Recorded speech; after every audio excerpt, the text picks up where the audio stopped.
설교를 참 많이 한다는 생각을 합니다. 깊은 묵상과 연구와 기도가 부족한데 그렇게 설교하다 보니까 은혜가 약할 때가 있습니다. 주일 설교 끝나면 다음 주일은 무슨 설교를 어떻게 하지 하면서 고민을 합니다. 그러다 보니까 수요일 설교를 해야 되고, 수요일 설교하면 금요일 심야기도 설교를 하고, 물론 새벽기도 설교도 준비합니다. 그 어느 것 하나 가볍게 취급할 수가 없습니다. 목사의 설교가 교인들의 인생을 좌우하기도 하고 행복과 불행을 가름질한다는 것을 생각하면 정말 큰 부담을 갖고 설교해야 됩니다. 과거 저하고 함께한 어떤 부목사가 설교를 준비하면서 너무 힘들어 잠을 자지 못했다고 합니다. 그런데 제가 설교하는 것을 보고 너무 부러워서 이렇게 말합니다. 목사님 책상에 앉으면 저절로 설교가 떠오르죠. 그래서 한두 시간이면 설교를 다 끝내죠. 저는 이 말을 듣고 웃었습니다. 그리고 부목사에게 나도 설교 준비할 때는 죽을 지경입니다. 입에서 신음소리가 납니다. 목사님은 신음소리 낸 적이 있어 하고 설교의 고민을 말했습니다. 목사는 설교를 준비할 때 정말 성경을 많이 읽으면서 머릿속에 나름대로 본문과 대지를 정리합니다. 그리고 많은 참고서적을 읽고 다른 목사님은 어떻게 설교를 했는가 설교집도 봅니다. 어떤 때는 인터넷을 찾기도 하고 그리고 주의 도심을 간구합니다. 여러분들은 편안히 앉아서 한 20여 분의 설교를 듣고 있지만 목사는 한 주간 고민하면서 설교를 준비하고 전달하는 것입니다. 그러다가 어떤 설교에 대한 예화가 생각나면 즉시 메모를 하면서 이런 예화는 언제 어디서 사용할까 마음에 듭니다. 그러다 보니까 예화는 여러 목사님들이 서로 공유할 때가 있습니다. 미국의 스탠포드 대학에서 공부했던 두 남학생이 있습니다. 학비가 없어서 학업을 중단할 수밖에 없었습니다. 그러자 한 학생이 당시 세계적으로 유명한 폴란드의 피아니스트인 파데레프스키를 초청해서 음악회를 열자고 제안합니다. 그의 명성에 많은 관중들이 올 것이고 그러면 수익금으로 등록금과 의식주를 해결하자고 제안합니다. 듣고 보니까 정말 좋은 아이디어입니다. 그래서 파데레프스키의 매니저와 교섭을 하는데 2,000불의 출연료를 요구합니다. 두 학생은 성공만 하면 2,000불이 아니라 2만 불도 벌 수 있다고 생각하고 연주회를 개최하기로 계약을 체결했습니다. 정말 신바의 연주회를 준비했지만 수입은 2,000불이 아니라 1,600불이 전부입니다. 이 학생은 할 수 없이 1,600불을 가지고 파데레프스키에게 돈을 드리면서 모자라는 400불은 앞으로 반드시 갚겠다고 증서를 썼습니다. 이들의 말을 들었던 파데레프스키는 즉시 400불의 약속 증서를 찢어버리고 학생들이 갖고 온 1,600을 돌려주면서 그동안에 수고 많았습니다. 얼마나 고생이 심했습니까? 이 돈 가지고 음악회 경비를 지불하도록 하시죠. 그리고 돈 남으면 두 사람이 10%씩 나눠갖고 그래도 남으면 그때 남은 돈을 나에게 주십시오 하고 웃습니다. 여러분 얼마나 고마운 마음입니까? 그 후에 많은 시간이 지났습니다. 파데레프스키가 폴란드의 수상이 됐고 2차 대전이 끝나자 폴란드는 경제공황으로 온 국민들이 굶주림으로 병들고 소망 없이 죽어왔습니다. 파데레프스키 수상은 폴란드의 상황을 미국 대통령에게 말하면서 우리를 도와달라고 호소합니다. 그리고 기다리는데 어느 날 갑자기 엄청난 양의 원조 식량이 도착합니다. 한 번이 아니라 계속적으로 원조 물가가 들어옵니다. 그래서 폴란드는 유럽 지역에서 가장 먼저 경제 위기를 잘 넘겼습니다. 자, 이 수상이 자기를 도와준 미국의 대통령 후보가 프랑스 파리를 방문한다는 소식을 듣고 그를 찾아가서 자기 나라를 도와준 은혜에 정중하게 감사를 합니다. 그러자 수상을 본 미국 대통령은 웃으면서 이렇게 말합니다. 수상님, 저에게 감사할 필요가 없어요. 나는 수상님에게 받은 은혜를 갚은 것뿐입니다. 그러자 수상은 아니 언제 제가 대통령에게 은혜를 베풀었습니까? 나는 만나는 것도 처음인데요. 당신을 본 기억도 없습니다. 그러자 대통령은 말하기를 수상님은 기억 못하지만 제가 대학교 다닐 때 저희의 어려움을 해결하신 분이 수상님이시죠. 이 말을 듣는 수상은 아니 무슨 말인가요? 저는 오늘 당신을 처음 만났는데요. 그러자 대통령은 수상님 오래전에 미국에 있었던 버드 대학교의 음악회가 생각나지 않습니다. 그때 제가 수상님을 초청해서 음악회를 개최했습니다. 그리고 돈이 없어 정말 난처할 때 수상님은 돈 받지 않고 괜찮다고 웃으면서 제 어깨를 두드려줬습니다. 자, 어떻게 그 은혜를 잊겠습니까? 하면서 우리가 감사했습니다. 여러분, 작은 일 같지만 감사는 언젠가 풍성한 축복의 열매를 거두게 되는 것입니다. 영국의 극작가 셰익스피어는 바람아 불평을 불어라, 겨울바람아 눈보라가 섞어치니 사정도 없다마는 인생에 감사하지 않는 마음보다 모질진 않구나 하면서 탄식했습니다. 시편 50편 23절의 말씀을 보면 감사로 제사를 드리는 자가 나를 영화롭게 하나니 그의 행위를 옳게 하는 자이고 내가 하나님의 구원을 보이리라고 했습니다. 하나님은 감사하는 사람을 기뻐하지만 감사하지 않는 사람을 싫어합니다. 정신과 의사가 정신병자 1000명을 조사했더니 그 가운데 95%, 1000명 가운데 950명이 남을 비난하고 원망하고 불평하기를 좋아했던 사람입니다. 모였다면 남을 비난하고 다른 사람을 욕하고 걸고 넘어지기 좋아하는 사람들에게는 그렇게 정신병 걸리는 확률이 많다는 것입니다. 반면에 작은 것 가지고도 감사하면 모든 인생을 기쁘게 해결할 수 있는 능력이 생깁니다. 하나님이 도우시기 때문에 그렇습니다. 특별히 우리 그리스도인들은 세상의 모든 사람에 비해서 감사할 조건이 너무나도 많습니다.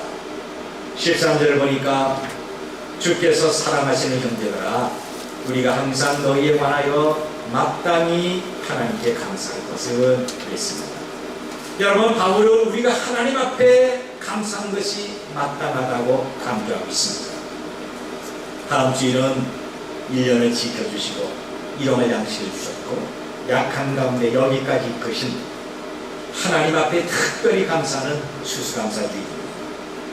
하나님 앞에 마땅히 감사한 것은 해도 그만 안 해도 그만이 아닙니다. 여기 마땅히는 당연하다 하는 것이고 마음과 힘을 다해야 된다고 하는 것입니다. 마음이 없이 건성으로 감사하는 것도 아니고 생생내는 감사도 아닙니다. 정말 1년을 보호하시고 인도하심에 내 마음과 힘을 다하여 하나님 앞에 감사하는 것이 당연하고 마땅하다고 하는 것입니다. 그렇다면 바울이 말하는 감사는 어떤 것일까요? 먹고 사는 일에 감사하는 것이 아닙니다. 이런 것은 아주 작은 것입니다. 여러분, 육신적인 것, 일용할 양식으로 감사한다면 바울처럼 불평과 불만이 많은 사람이 어디 있겠어요? 가는 것마다 환란과 박해를 받지 않았습니까? 그런데 바울은 그런 것을 잊어버리고 하나님 앞에 감사하자 권면하고 있습니다. 바울은 그저 자기를 구원하신 하나님의 놀라운 은혜에 그저 감사했던 것입니다. 우리의 생명보다 더 값지고 귀한 것이 세상에 어디에 있겠습니까? 내가 받은 생명은 고작 몇 년을 더 사는 것이 아니라 영원한 생명입니다. 영원한 지옥의 고통에서 영원한 생명의 천국까지 이끄셨던 하나님의 크신 사랑에 감사하면서 오늘 우리가 왜 감사해야 되는가를 성경은 말씀하고 있습니다. 자, 그렇다면 그리스도인들에게 감사의 조건은 어디에서 찾아야 되는 것입니까? 먼저는 구원의 은혜에 감사해야 됩니다. 하나님이 나를 구원시키며 감사하셔야 됩니다. 그렇습니다. 예수 그리스도의 십자가 보혈로 우리의 구원은 확실합니다. 우리의 구원은 세상의 물질이나 육신적인가는 완전히 편리하게 세상의 물질과 육신적인 것은 사람들이 보고 듣고 만지고 선택하는 것이므로 언제든지 버릴 수가 있습니다. 쓰다가 버리고 낡아지면 버립니다. 기분 나쁘면 버리고 망가지면 버리고 실증 나면 버립니다. 그런데 하나님의 구원은 즉흥적이고 감정 따라 선택하고 구원한 것이 아닙니다. 한번 선택받은 사람은 어떤 일이 있어도 하나님이 버리지 않으시고 끝까지 책임져 주십니다. 13절 보니까 주께서 사랑하시는 형제들아, 우리가 항상 너희에 관하여 마땅히 하나님께 감사할 것은 하나님이 처음부터 너희를 택하사 성령에 거룩하게 하심과 진리를 믿음으로 구원을 받게 하시니 라고 있습니다. 여러분, 바울은 왜 하나님 앞에 감사했습니까? 바울이 하나님 앞에 감사했던 그 조건이 어떤 것입니까? 하나님이 처음부터 자기를 선택하시고 성령에 거룩하게 하심과 진리를 믿음으로 구원을 받게 만들었기 때문에 그런 것입니다. 성경은 말하기를 저와 여러분의 구원이 감정적이고 즉흥적인 것이 아니라 하나님의 영원한 경륜이라고 말씀하고 있습니다.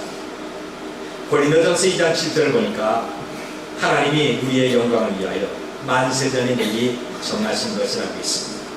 저와 여러분의 구원 계획을 만세전에 하나님이 예정하셨다가 이제 나타냈다는 겁니다. 골로새 1장 26절에 있는 말씀을 보면 이 비밀은 만세와 만대로부터 감췄던 것인데 이제는 그의 성도들에게 나타났다고 있습니다. 여러분, 바로 저와 여러분이 무엇이란데 하나님이 그토록 많은 시간을 들여 만세와 만대로부터 우리를 선택하셨고 그대로 오랫동안 잊지 않고 우리를 구원하셨나요? 이것이 우리를 향하신 하나님의 영원하신 사랑과 은혜입니다. 우리는 이것을 놓고 평생을 감사해도 부족한 것입니다. 우리의 감사는 내가 먹고 살만 하니까, 내가 아프다 병이 나으니까, 어떤 문제가 해결되니까 그것이 좋아서 감사가 아닙니다. 나를 구원하신 하나님의 놀라고 크신 은혜에 감사하고 있는 것입니다. 에베소 1장 4절을 보니까 곧 창세전에 그리스도 안에서 우리를 택하사 우리로 사랑 안에서 그 앞에 거룩하고 흠이 없게 하시려고 그랬습니다. 언제 하나님이 우리를 구원하기 위해서 선택하셨습니까? 창세전입니다. 우주 만물이 창조되기 전에 하나님은 이미 우리를 아시고 구원하기로 다 계획했던 것입니다. 우리 가운데 이렇게 생각한 분이 있을 것입니다. 우리가 아직 태어나지도 않았는데 창세전에 선택할 필요가 있는가? 너무 과장됐다. 이것은 듣기 좋은 말이다. 그런데 여러분, 이렇게 생각해 보도록 하십시오. 정말 사랑하는 외동딸이 시집을 간다고 하십시다. 아직 결혼날은 멀었는데 벌써부터 부모의 마음을 분주하고 바쁜 것입니다.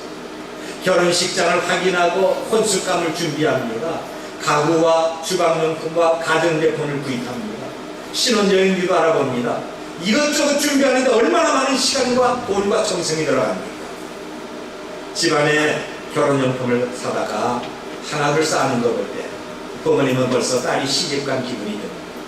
이상하게 마음이 허전하고 딸이 자는 밤을 자꾸 쳐다봅니다.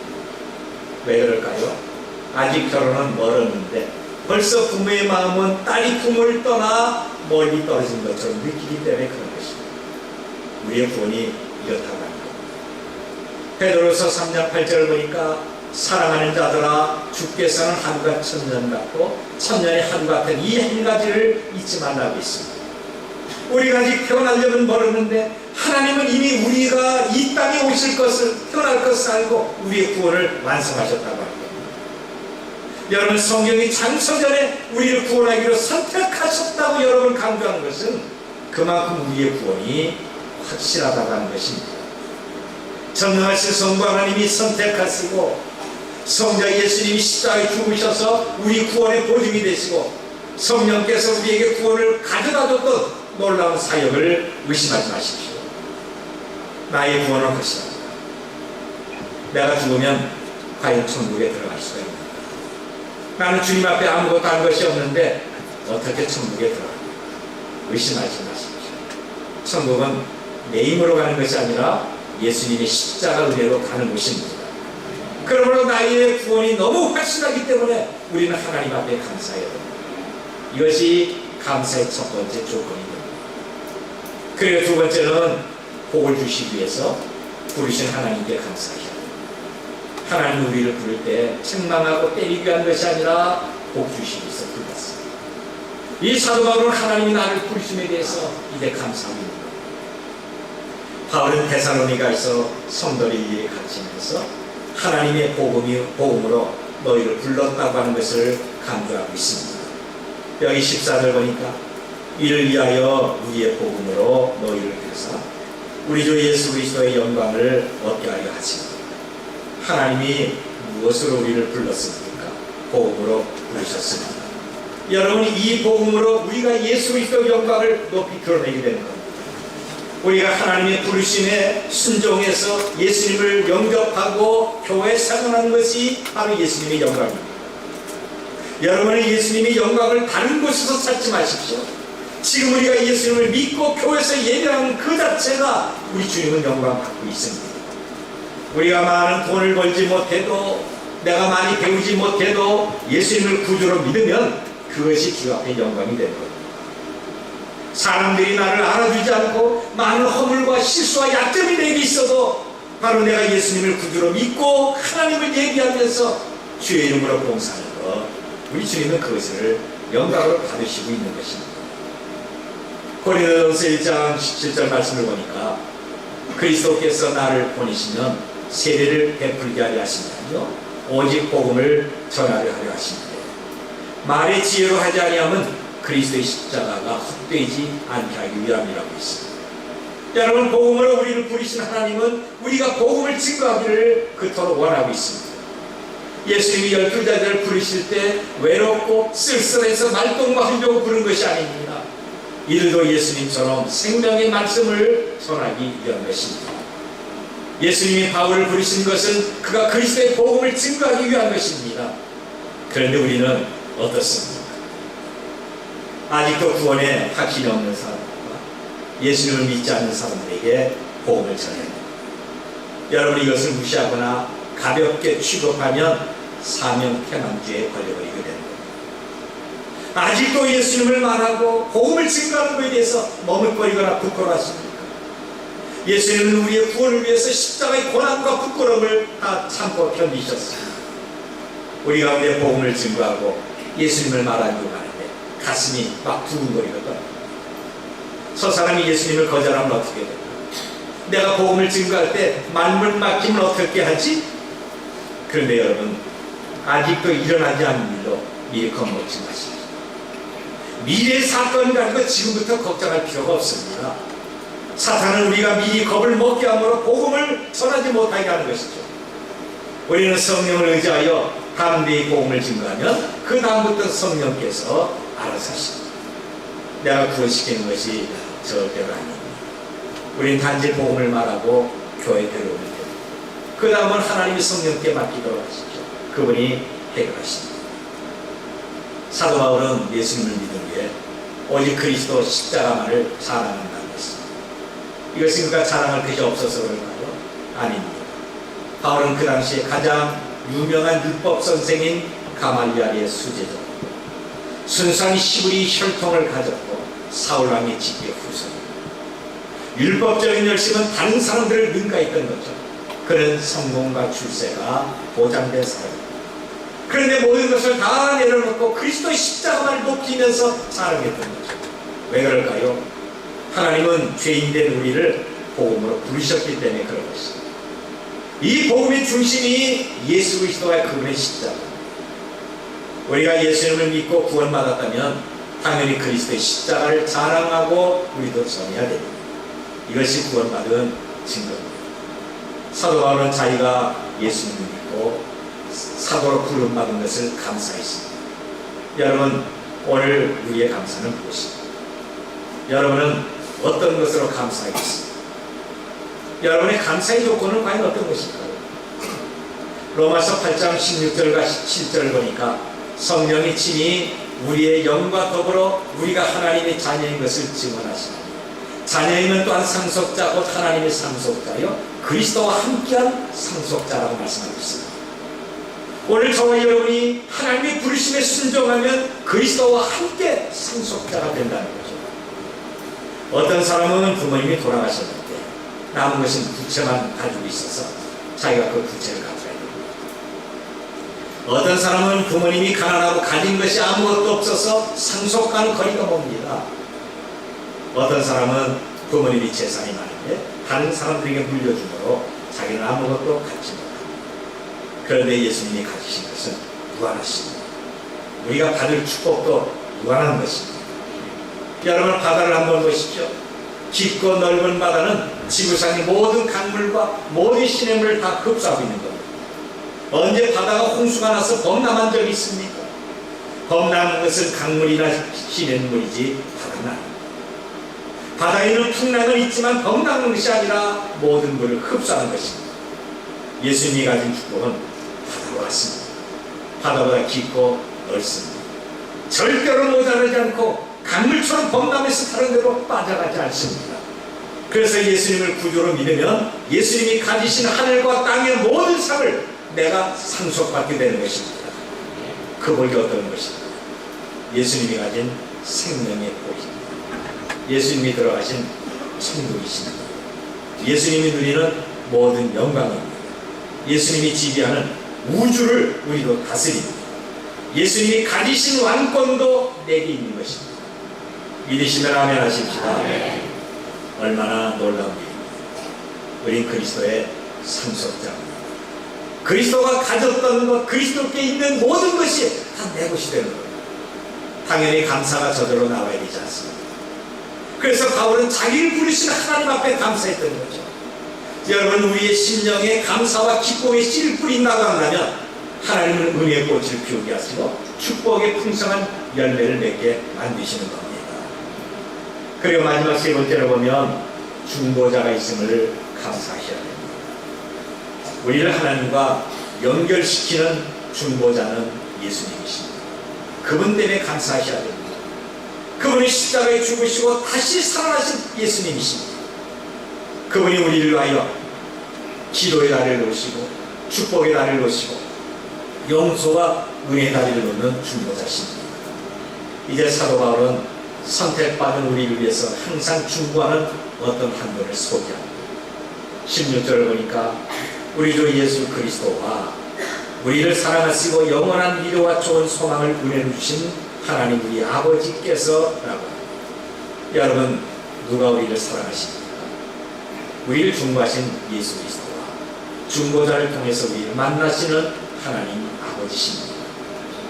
사람의 사랑은 수시로 변하고 영원한 것은 아닙니다. 부부가 사랑한다고 말하지만 얼마나 많은 충돌과 갈등과 대립이 있겠습니까? 심지어는 나가 죽어라, 꼴도 보기 싫다, 포근하는 그런 사람이 있습니다. 지금 우리 한국에서 결혼한 사람이 3분의 1이 이혼을 했거나 아니면 심각하게 이혼을 생각하고 있습니다. 얼마나 몰랐습니다. 나만은 절대로 변하지 않고 당신을 사랑한다고 말하지만 그 가운데 3분의 1이 이혼을 하거나 아니면 심각하게 이혼을 생각하고 있습니다. 배우자가 바람을 피워서 이혼을 하고 마음에 맞지 않아 이혼을 하고 성격 차이라고 이혼을 합니다. 상대가 무능력하다고 이혼하고 가정적이 아니라고 이혼하고 돈 벌지 못한다고 이혼하면서 별 볼 일 없다고 이혼을 합니다. 여러분, 이것이 우리 한국의 이혼 시대입니다. 사람의 사랑은 환경 따라 변하는 감정적입니다. 결코 지속적이 아닙니다. 그런데 저와 여러분을 사랑하고 변함없이 사랑하시는 분이 있습니다. 그분은 우리가 어디에 있든지 우리가 무엇을 하든지 비록 허물과 실수가 있어도 변하지 않고 사랑하고 있습니다. 그분이 누구십니까? 우리 주 예수 그리스도와 하나님 아버지십니다. 예수님은 우리를 신랑으로 사랑하시고 하나님은 우리의 아버지로서 우리를 사랑하고 있는 것입니다. 그렇다면 얼마큼 사랑하고 있습니까? 성경은 그 크신 사랑을 말로 표현할 길이 없어서 다만 이처럼 사랑하셨다라고 말씀합니다. 하나님이 세상을 이처럼 사랑하사 독생자를 주셨으니 이는 그를 믿는 자마다 멸망하지 않고 영생을 얻게 하려 하십니다. 여러분, 여기 나오는 이처럼의 사랑이 과연 어느 정도입니까? 인간이 글로 쓸 수가 없고 말로 표현할 수가 없다고 하는 것입니다. 이것이 우리를 사랑하시는 하나님의 사랑이십니다. 예수님은 우리를 이처럼 사랑하사 십자가에 달려 죽으셨습니다. 여기 남편 되시는 분들, 허물과 실수가 많은 아내를 위해서 죽어줄 수가 있습니까? 지금까지 살아온 것도 지겨운데 어떻게 아내를 위해서 죽어줄 수가 있습니까? 여기 아내 되신 분들, 허물과 실수 많은 여러분의 남편을 위해서 대신 죽어줄 수가 있습니다. 남편이 완벽해도 대신 죽어줄 수가 없는데 허물과 실수 많은 남편을 어떻게 대신 죽어줄 수가 있겠습니까? 이런 글이 있습니다. 아내가 늙은 남편 필요할 때는요, 자기 편리를 위해서만 있답니다. 아내가 밤늦게 쓰레기를 버리러 나갈 때 그때 남편이 생각이 납니다. 형광등이나 이 전구가 나갔을 때 남편이 필요하고 다른 데는 필요가 없어요. 밤중에 손이 닿지 않아서 등이 가려울 때 그때 남편을 부릅니다. 어떤 분은 내가 좋아하지 않는 음식이 남아서 첫 시골 나갈 때 남편 불러다가 강제로 다 먹게 만듭니다. 야한 비료를 빌려거나 갖다 줄 때 남편을 시킵니다. 그 외에는 별로 필요하지 않는다고 합니다. 이건 우리 교회가 아니라 다른 데 얘기하는 겁니다. 그런데 어떻게 남편과 아내를 위해서 죽어줄 수가 있겠습니까? 제가 여러분들에게 당신은 남편을 사랑합니까? 당신은 아내를 사랑합니까? 라고 물어본다면 대부분 그렇다고 말할 것입니다. 여러분의 남편과 아내를 위해서 죽어줄 수 있느냐고 물어본다면 말로는 그렇다 할지라도 속으로는 미쳐서 죽기를, 그러면서 오히려 빨리 죽기를 원하는 사람이 있을지도 모릅니다. 여러분, 하나님은 여러분을 이처럼 사랑하셨습니다. 예수님은 여러분을 이처럼 사랑하사 십자가에서 죽으셨습니다. 여러분 남편들에게 사랑받지 못합니다. 여러분의 아내에게 무시를 당하고 있습니까? 우리 가운데 부모의 사랑을 받지 못하고 오히려 구박을 받고 슬퍼하는 자녀가 있을런지도 모릅니다. 자식들이 몰라주고 사람들에게 미움과 눈치를 보고 기가 죽어도 하나님은 우리를 변하지 않고 이처럼 사랑하고 있습니다. 우리를 위하여 십자가에 죽으신 예수님은 우리를 무시하거나 미워하지 않습니다. 오히려 보배롭고 존귀한 자리로 높여주십니다. 믿으시면 아멘 합시다. 더 크게 아멘 합시다. 우리의 감사는 바로 이것입니다. 나를 사랑하신 하나님, 전능하신 그분의 구원과 부르심에 힘을 다하여 우리를 감사해야 합니다. 단순히 먹고 사는 문제로 감사하거나 범사가 잘 되거나 병에서 고침을 받고 인생의 어떤 문제가 해결되고 고난에서 평안으로 돌아왔다고 이것만 갖고 감사하면 안 됩니다. 아주 치열한 감사입니다. 모든 배후에서 역사하시는 하나님의 구원의 손길이 있기 때문에 우리는 하나님 앞에 감사해야 합니다. 이번 추수감사에는 오직 구원을 주신 하나님 앞에 힘을 다하여 감사의 조건을 삼도록 하십시오. 그러면 하나님 우리 인생의 모든 것을 책임져 주시는 것입니다. 정말 코같이 이잉하고 눈시를 적시게 하는 어떤 글을 보았습니다. 제목을 보면 아빠 내가 소금을 넣어줄게, 아빠 내가 소금 넣어줄게, 이런 제목입니다. 어떤 손님이 그 전날 저녁에 술을 잔뜩 먹고 속이 쓰려서요 순댓국집으로 들어가서 순대 한 그릇을 시킵니다. 그리고 기다립니다.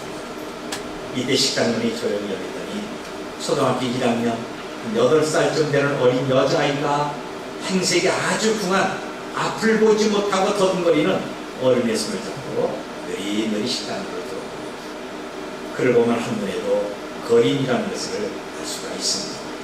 옷은 다 헤어졌고 머리는 흥그러졌으며 몸에서는 역한 냄새가 납니다. 그러자 식당 주인은 깜짝 놀라 벌떡 일어나서 큰 소리 지릅니다. 아, 이봐요, 손님도 없는데 아침부터 오면 어떻게 해요? 다음에 오면 돈 준다니까 나가. 그러자 어린아이는 이 말을 못 들었는지 맹인에서 앞을 보지 못하는 아빠의 손을 잡고 음식점 빈자리에 앉습니다. 이때 주인은 이들이 구걸이 아니라 음식을 먹으러 온 것을 합니다.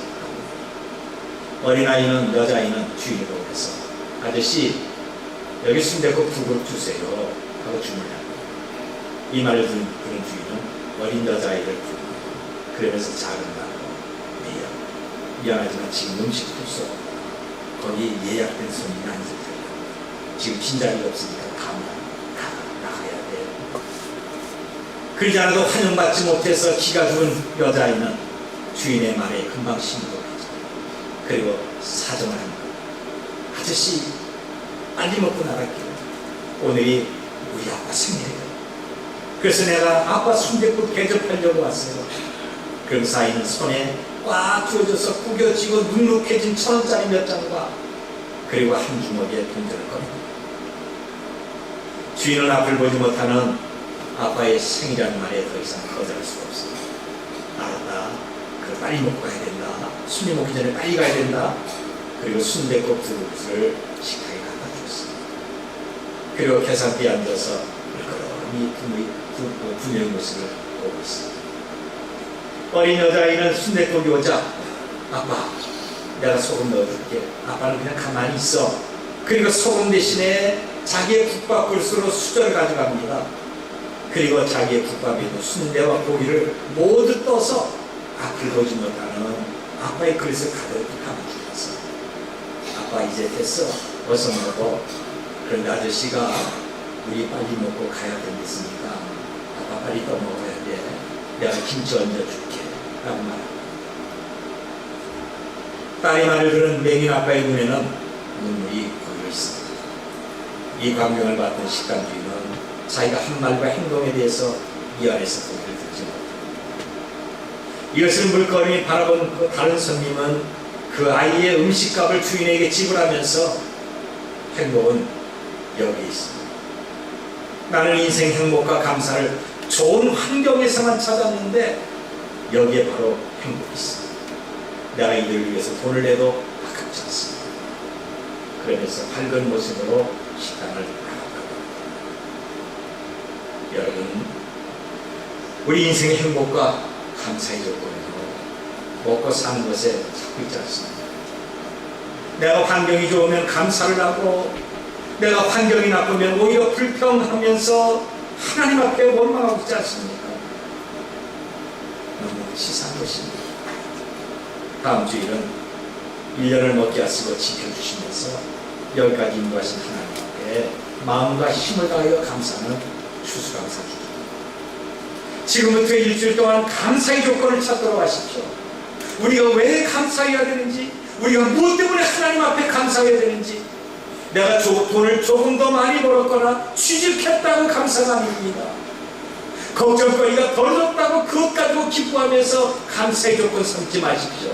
이런 것들은 잠시 후에 불평과 원망이 될 수가 있습니다. 우리가 마땅히 감사할 것은 우리의 구원을 위해서 하나님이 선택하셨기 때문에 그렇습니다. 하나님이 친히 선택했기 때문에 우리의 구원은 틀림없고 확실합니다. 이 구원을 위해서 하나님은 복음으로 우리를 부르셨습니다. 예수님은 우리의 구원을 위해서 십자가에서 고난받으시고 죽으셨습니다. 이것을 생각하면 내 속에서 감사가 넘쳐야 되는 것입니다. 우리의 영원한 행복과 인생의 축복을 위해서 지금도 예수님은 하나님과 우리 사이의 중보자가 되십니다. 이런 은혜를 입은 우리가 어떻게 감사하지 않을 수가 있겠습니까? 나의 감사가 내 더 큰 축복을 만든다는 것을 기억하면서 마음과 힘을 다하여 감사하는 우리 모두가 되시기를 바랍니다.